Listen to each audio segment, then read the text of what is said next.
He's entering the next phase of reopening today under new guidance from the governor's office. Welcome into News Channel 11 at 5. I'm Josh Smith. I'm Sarah Diamond. The number of people allowed to gather in groups goes from 10 to 50 today. Larger non-contact attractions are allowed to reopen.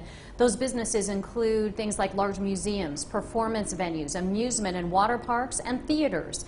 Tennessee Pledge guidelines recommend the businesses manage guest flow, screen employees and customers, and ensure social distancing by limiting capacity. Kelly Grossfield spoke with some of the larger attractions managers in our region to find out how they're doing with the reopening.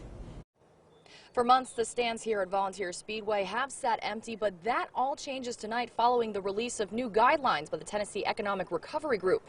After receiving word of these updated and less restrictive guidelines, staff at Volunteer Speedway got to work, making sure they had everything in place to host the first official race of the year. It's been around the clock, 24 hours a day for the last 7 days preparing for it. I mean, we knew we were going to get to go back to racing soon, but we didn't know it was going to be that quick. So, but we're not complaining about that issue. In 1 week, they were able to organize a race featuring 5 classes of cars and all the other fun that comes with a night out at the Speedway.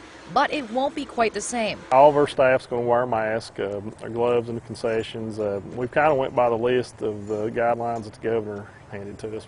We can seat 4,000 people. We're only going to sell 2,000 tickets. A stadium at half capacity with heightened safety measures. But Speedway owner Landon Stallard feels they've made it as safe as possible. However, other large venues who are allowed to open don't feel the same. We reached out to officials at Freedom Hall in Johnson City and the Niswonger Performing Arts Center in Greenville, who say they feel these guidelines just don't work for indoor venues and are choosing to wait to open, with events not even scheduled until late summer, if at all. But for race fans, racing is officially back, and just in time. I don't think that we should have waited this long to open back up because, I mean, it's put a hurting on businesses such as ours.